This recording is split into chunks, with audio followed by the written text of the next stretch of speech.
Acts chapter 22. Brothers and fathers, listen now to my defense. When they heard him speak to them in Aramaic, they became very quiet.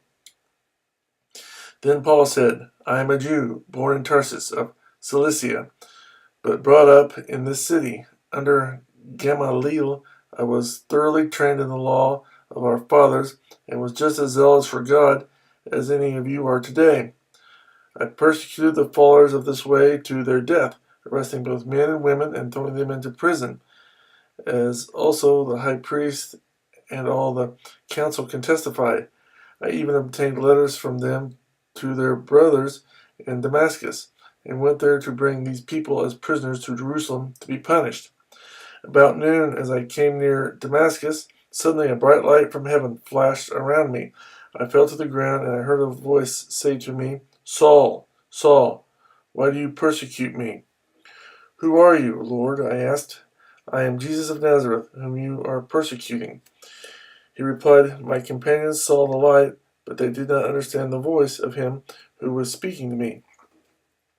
What shall I do, Lord? I asked. Get up, the Lord said, and go into Damascus. There you will be told all that you have been assigned to do. My companions led me by the hand into Damascus because the brilliance of the light had blinded me. A man named Ananias came to see me. He was a devout observer of the law and highly respected by all the Jews living there. He stood beside me and said, Brother Saul, receive your sight. And at that very moment I was able to see him. Then he said, The God of our fathers has chosen you to know his will and to see the righteous one and to hear words from his mouth. You will be his witness to all men of what you have seen and heard. And now what are you waiting for? Get up, be baptized, and wash your sins away, calling on his name. When I returned to Jerusalem and was praying at the temple, I fell into a trance and saw the Lord speaking. Quick, he said to me, leave Jerusalem immediately, because they will not accept your testimony about me. Lord, I replied, these men know that I went from one synagogue to another to imprison and beat those who believe in you.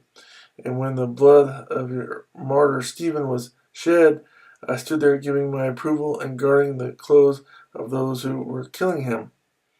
Then the Lord said to me, Go, I will send you far away to the Gentiles. Paul, the Roman citizen.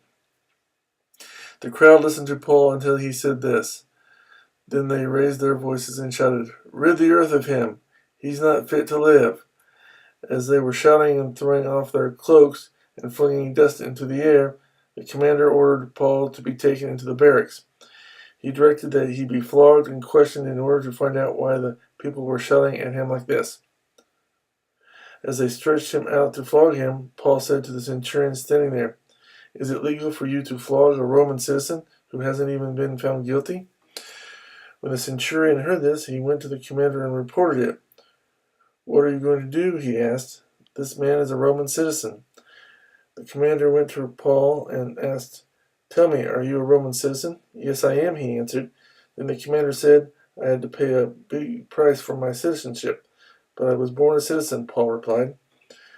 Those who were about to question him withdrew immediately. The commander himself was alarmed when he realized that he had put Paul, a Roman citizen, in chains. Before the Sanhedrin. The next day, since the commander wanted to find out exactly why Paul was being accused by the Jews, he released him and ordered the chief priests and all the Sanhedrin to assemble. Then he brought Paul and had him stand before them.